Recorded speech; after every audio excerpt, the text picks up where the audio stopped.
Amen. So, praise the Lord. So, morning revival preview na tayo. At week 36 na tayo. At ang titulo ng week 36 ay The True One. The True One.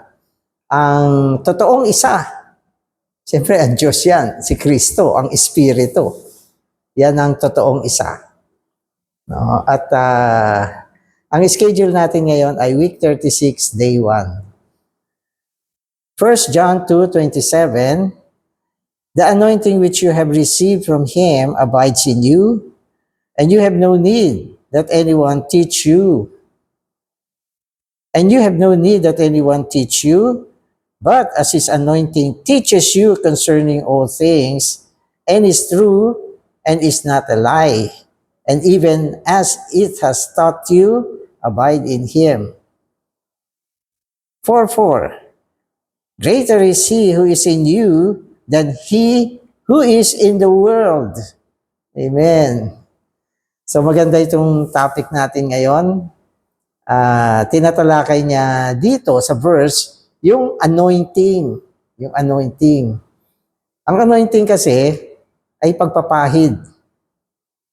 Siyempre, lahat naman tayo naiintindihan natin kung ano yung ibig sabihin ng pagpapahid. Ang isa sa pinakamagandang pagsasalarawan nito ay yung pintura na ipapahid mo doon sa pader. Di ba? At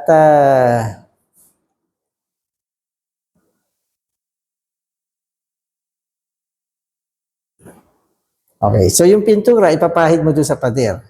No? So pag pinahid mo yan, lahat ng kung anong nandun sa pintura, lahat ng sangkap niya, may apply mo doon sa pader. Yung pintura at yung pader, magiging magkalakip na magkaisa. So, magandang pagsasalarawan. So, sa Biblia, ang pagpapahid dito, ay tumutukoy sa Espiritu na pinapahid sa atin. At sa lumang tipan naman, itong pagpapahid dito ay tumutukoy sa isang timpladang ungguento, no, na kung saan binubuo siya ng langis ng oliba at 4 na espesya. At sa interpretation ng ministeryo, itong 4 na espesya ay tumutukoy sa kung ano si Kristo sa kanyang pagiging tao at ang kanyang mga dinaanang hakbangin. Kaya ang ungguentong ito ay tumutukoy sa nagpapaloob sa lahat na espiritu na siyang ipinapahid sa atin ngayon at sa pamamagitan ng pagpapahid, dinadala niya ang lahat ng kung ano si Kristo tungo sa atin. Kaya yan ang dahilan kung bakit itong pagpapahid, nagbubunga siya ng pagtuturo. At itong pagtuturong ito ay hindi naman talaga letra por letra na naririnig mo. Kundi ito ay isang damdamin na nanggagaling sa kung ano si Kristo. Kung ano si Kristo. So yan yung pagtuturong binabanggit dito. Kapag ipinahid siya sa iyo, kung ano si Kristo, nagbubunga siya ng damdamin sa loob natin. Isang pagtuturo na tumutukoy sa persona ni Kristo. Kung ano si Kristo. Kasi isipin mo, paano ba yung pagpapahid naging isang pagtuturo? Di ba? Paano yung pagpapahid ay naging isang pagtuturo? So, ang ibig sabihin nito, itong pagpapahid ay isang persona na kung ipinahid sa iyo, magkakaroon ka ng damdamin tungkol sa persona ni Kristo. So, yun yung pagtuturo dito. So, magbabasa na tayo para mas maintindihan natin ito. The concern of the Apostle John in writing 3 epistles was the enjoyment of the triune God. This is also our concern today. Amen. So, instead of the enjoyment of the triune God, Christians have religion with doctrines, creeds, rituals, practices with religion. There are all manner of vanity. We, however, need to be careful not to merely talk about truths, reality, without having the genuine experience of the divine reality. So maganda yung sinasabi rito. So dito sinasabi na yung buong kasulatan ni John, ang kasulatan ni John, ay tumatalakay sa pagtatamasa sa tres unong Diyos. Wow! Pagtatamasa sa tres unong Diyos. Alam niyo kasi, ang pagtatamasa kadalasan tumutukoy sa karanasan. At ang karanasan tumutukoy dun sa bagay na naranasan mo. Kapag wala yung bagay na yan, hindi ka magkakaroon ng karanasan. At hindi ka rin magkakaroon ng pagtatamasa. Kaya yung bagay na yan yung tinatawag nating realidad. Alam mo, mahilig ka bang kumain ng pakwan? Di ba? Kung mahilig kang kumain ng pakwan, hindi mo mararanasan yung pakwan kung hindi mo siya kakainin mismo. No? At hindi mo rin siya mai-enjoy kung wala kang karanasan ng pakwan. So, parang ganyan lang yan. No? Madali namang intindihin. No? Sapagkat sa ganyang pagsasalarawan, ang realidad ay yung pakwan. Ibig sabihin, pag walang pakwan, walang realidad. So, ganyan din ang Diyos, ang tres unong Diyos. No? Kailangan siya mismo para magkaroon ng realidad. Siya mismo para maranasan mo siya. At siya rin mismo para matamasa mo. No? At paano naman madadala sa atin ang tres unong Diyos? Ito ay sa pamamagitan ng Espiritu. Sapagkat ang Espiritu, mga kapatid, ay Espiritu ng realidad. No? Kaya sa Biblia, tinatawag ang Espiritu na Espiritu ng realidad. So ganito ang tinatalakay ng aklat ni John. No? Ang pagtatamasa ng tres unong Diyos na dinadala sa atin ng Espiritu ng realidad. Ibig sabihin, yung mismong isang yan ang tres unong Diyos. Hindi tayo katulad ng pagtalakay sa mga relihiyon. No? May mga ritual, discussion, no? At pag-aaral, pagsasalita, pero wala naman yung bagay na yun. So yung mga ganyang pagsasagawa ay basyo. Empty. Kasi wala yung bagay na yun eh. No? Ang relihiyon, pwede natin sabihin, mabuting bagay. Dinidiscuss niya yung mga mabubuting bagay. Ang problema, wala yung bagay na yun. Ang meron lang ay discussion lang. No? Pero kanina, binanggit natin yung pagpapahid. Hindi yan discussion. Mismong ang tres unong Diyos na naging Espiritu ngayon ay pwedeng ipahid sa atin. So yan yung pagtuturo ng pagpapahid. Amen. Okay, so this reality is the Father in the Son, and the Son as the Spirit dispense into God's chosen, redeemed, and regenerated people, so that they may enjoy Him as their life supply, and everything in the new creation life. Actually, this truth, this reality is the enjoyment of the triune God. Amen. So ano ba yung triune God? The Father, the Son, and the Spirit. Ang buong bagong tipan ay panahon ng realidad. Ito ay ang panahon kung saan ang Diyos ay naidala sa tao. No? Ang lumang tipan, ang Diyos ay ang Diyos, ang tao ay ang tao. Ano meron sa tao? Law, kautusan. Ano meron sa tao? Konsensya. No? At anong meron sa tao? Mga naatasan na tao, katulad ng mga propeta. Yan ang meron sa lumang tipan. Sa bagong tipan, ano meron? Ang Diyos mismo. Diba? Kaya sa bagong tipan, ginamit yung term na Emmanuel. Ang ibig sabihin ng Emmanuel, God with us. God with us. Okay. Sa lumang tipan, God outside of men. Ano meron sa New Testament? God with us. No? At ito ay dinala ng Spiritong nagbibigay buhay tungo sa loob natin. At tinanggap natin ito nung tayo ay nanampalataya. Kaya anong meron tayo ngayon? Ang Ama, Anak at Espiritu ang naprosesong tres unong Diyos bilang realidad na pwede mong mahipo, pwede mong matamasa, pwede mong ma-enjoy. So yan ngayon tayo. Amen.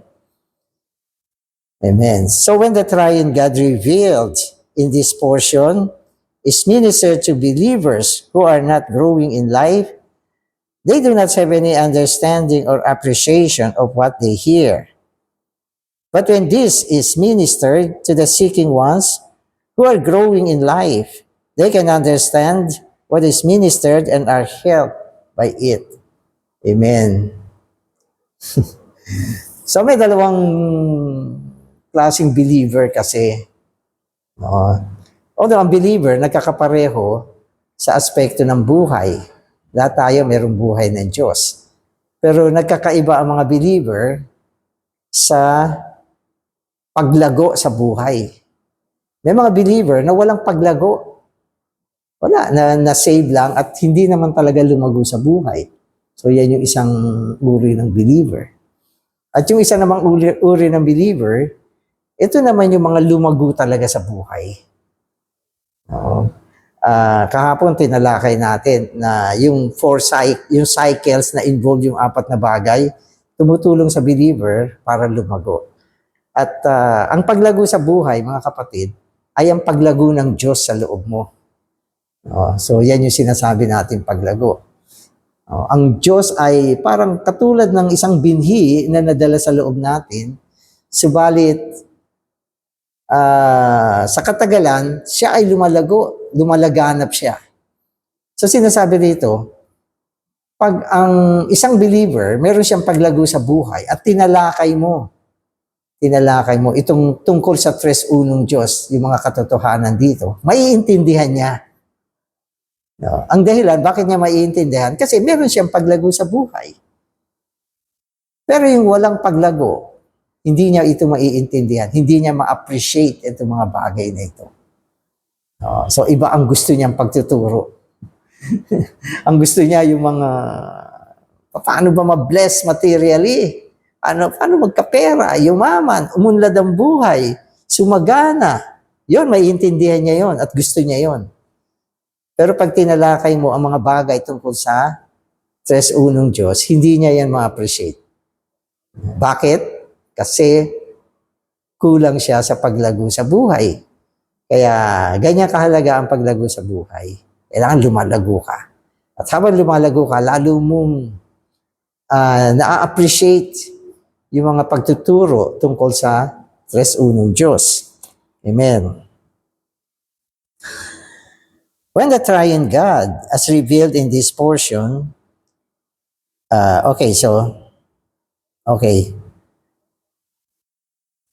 So,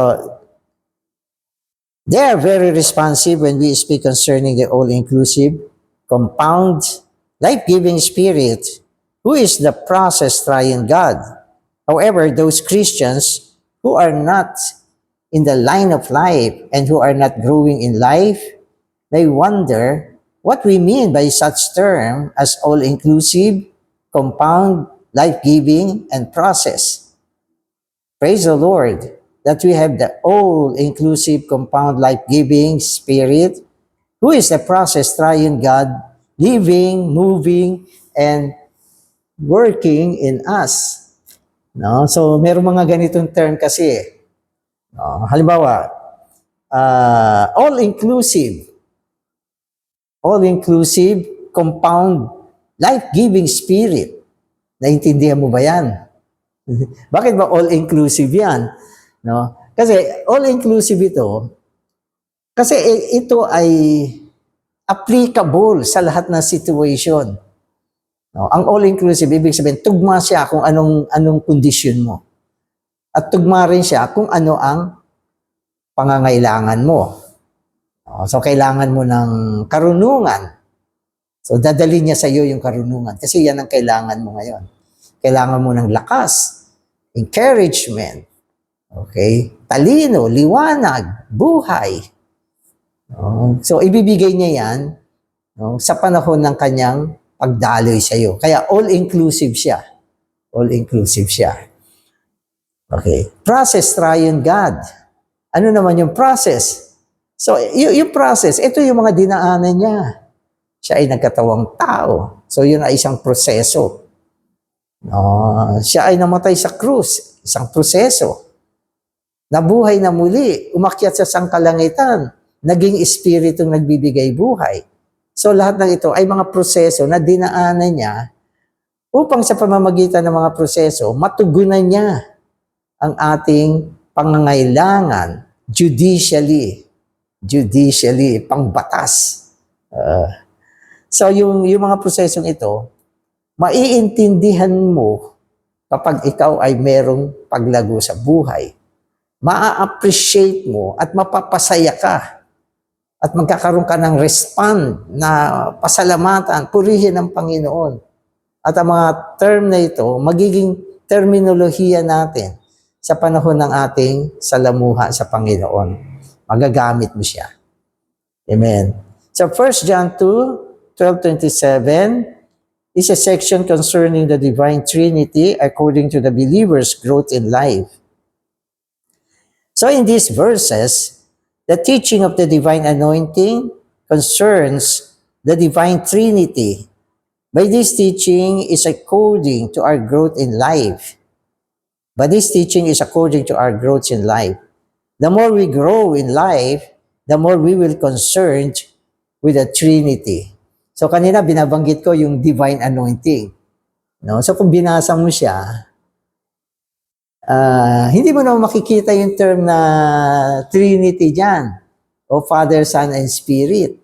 Ang binabanggit dito, ang pagtuturo ng pagpapahid.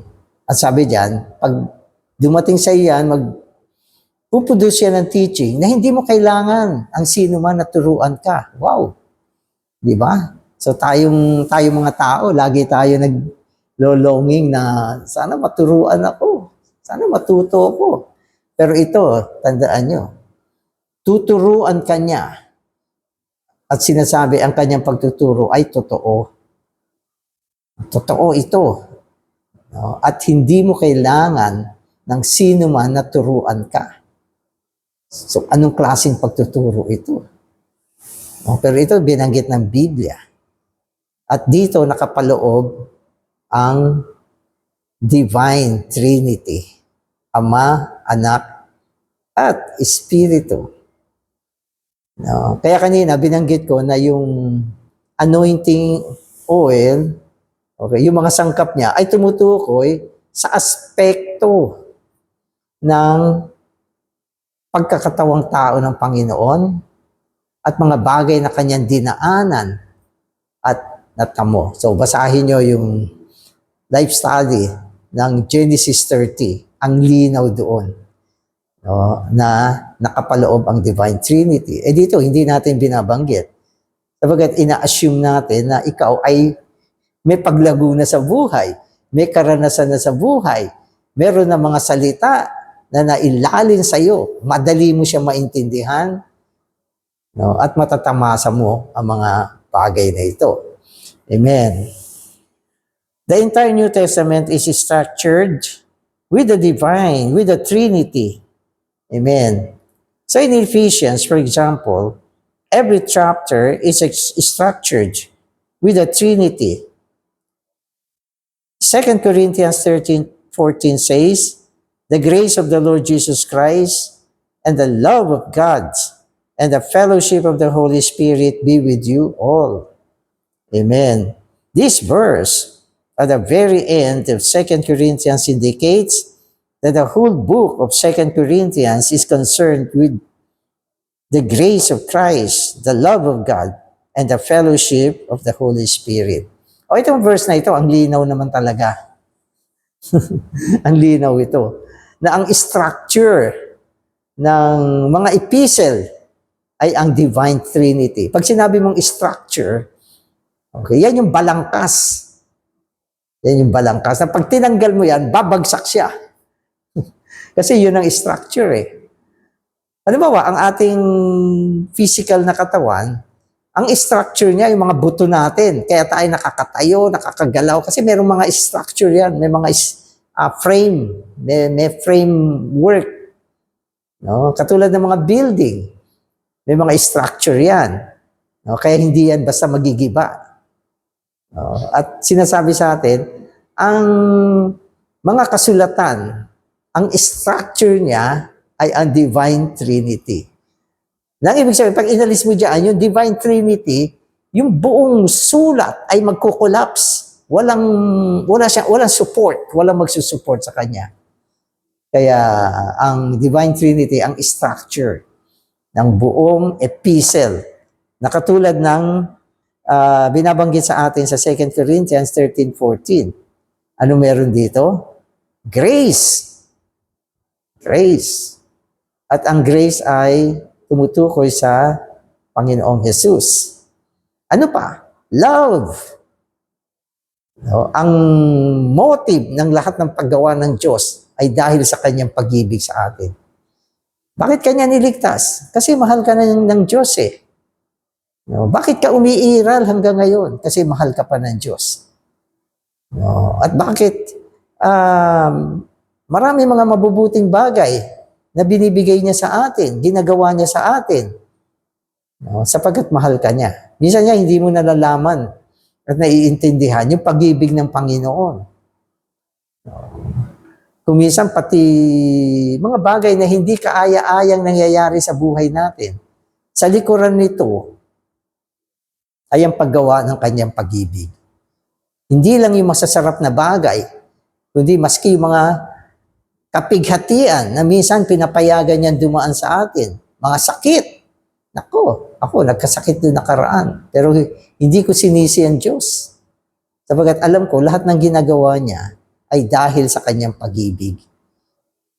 Kung minsan, ginagamit niya ang mga pagsubok, no? Mga pagtutuos, no? Upang tayo ay baguhin niya. Ano pa? Ang salamuha ng Espiritu. Ang salamuha ng Espiritu ay katulad sa daloy. Dinadala sa atin ng Espiritu ang lahat ng mga pagpapala na meron ang bagong tipang ekonomiya ng Diyos. Ang kasaganaan niya, hinahatid sa atin ng Espiritu. Kaya sa kahuli-hulihan ng verse na ito, sabi, ang salamuha ng Espiritu. Ang salamuha, ibig sabihin, ang daloy niya. Dinadala sa atin. Amen. So, tres unong Diyos yan. Yan ang pinakabalangkas ng buong epistles. Ang tres unong Diyos. Ano pa? We also see the Trinity in the book of Revelation. Grace to you and peace from Him who is, and who was, and who is coming, and from the seven spirits who are before His throne, and from Jesus Christ, the faithful witness, the firstborn of the dead, and the ruler of the kings of the earth. So, wala tayong panahon para himay-himayin ito. Asan ba yung tres unong Diyos? No? Kaya, i-pursue ninyo, basahin ninyo yung mga life study, no? Para mahimay-himayan. Sabi, andito raw yung tres unong Diyos. Asan ba yung tres unong Diyos dito? So, yan, ipapakita sa inyo. Amen. Here we see that the mysterious book of Revelations opens with the Trinity. For in this book also, the Trinity is the basic structure. Amen. If the divine Trinity were removed from the scriptures, there would not be any reality of the divine revelation in the scriptures. So, hindi lang siya magkukolapse, mawawala yung mga katotohanan, mga realidad ng mga bagay, no? Mawawala siya. No? Sapagat ang tres unong Diyos ang divine reality. Amen. So, in 1 John, only 16 verses were devoted to the mysterious, all-inclusive, compound anointing. If we study these verses carefully and get into the depths of them, we will see that the divine Trinity is here and that the Trinity is covered according to the growth in life of the believers. So ano sinabi rito? Study. Sabi niya, if we study these verses carefully, kailangan pag-aralan ninyo. Sapagkat ang binibigay dito, mga kapatid, ay mga viewpoint lang. No? Hindi naman tayo pumapasok sa mga detailed study. So, ini-encourage niya, so yung mga detailed study, personal nating gawin ito. Kaya ang ministeryo sa pagbabawi ay mayaman, no? Sa mga exposition, no? Katulad ng life study. Life study. So, pumasok tayo dyan. No? At katulad ng sinabi sa atin, kung meron kang paglago sa buhay, tungkol sa tres unong Diyos, tungkol sa mga dibinong katotohanan, ma-appreciate mo yung ganitong mga usapan. So, salamat sa Panginoon.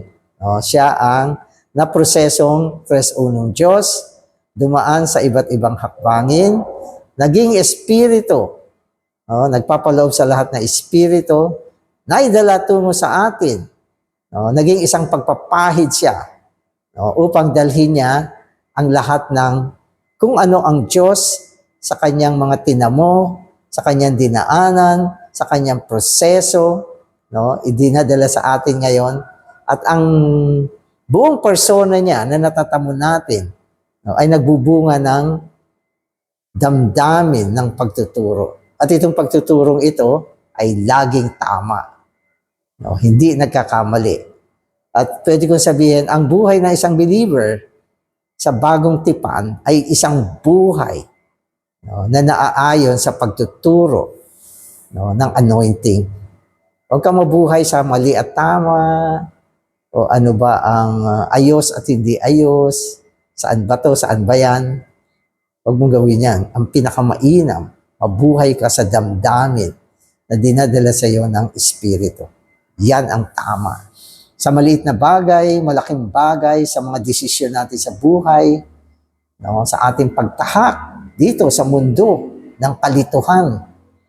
Tandaan niyo, ang mundo ngayon ay mundo ng kadiliman. Ang hari ng sanlibutan ay si Satanas. At ginagamit niya ang marami mga bagay sa sanlibutan upang tayo ay dayain, linlangin, ilihis mula sa mga bagay ng Diyos. Subalit anong meron tayo? Pagpapahid. Pagpapahid ng Espiritu na kung saan dinadala niya sa atin ang tres unong Diyos upang maging isang buhay na persona sa loob natin, at sa panahon ng ating pakikipagniig, pakikipagsalamuha sa Panginoon, sa panahon na tinatawag natin ang kanyang pangalan, ang kanyang sarili, bilang Espiritu ay naipapahid sa loob natin. Napaka-inam, napaka-precious ng pagpapahid na ito. At kapag sinusunod mo ang pagpapahid na ito, lagi kang tama. Lagi kang tama. Hindi ka mamamali sa buhay mo. Kaya minsan yung mga believer, palagi meron silang salita na ito yung damdamin na binigay sa akin ng Panginoon. So maganda, di ba? So, brother, paano mo ginagawa yan? Ito ho yung damdamin na binigay ng Panginoon. Wow, di ba? Di ba ang ganda? Brother, paano ka magdidesisyon? Iyan po ay naaayon sa damdamin na binibigay sa akin ng Panginoon. So, hindi ako yan. Huwag mong asahan ang iyong talino. At huwag ka rin umasa sa mga nakikita ng mata mo. At huwag ka rin umasa sa kung ano ang napag-aralan mo. Sabagat ang damdamin ng pagpapahid, mga kapatid, ay napapanahon. Ang ibig sabihin na napapanahon, eksakto ngayon, yan ang kailangan mong gawin. Baka kung bukas, hindi na yan ang kailangan mong gawin. So, yan yung sinasabi natin na napapanahon. Kaya, buhay tayo. Palakasin natin ang ating salamuha sa Panginoon. Amen. Praise the Lord.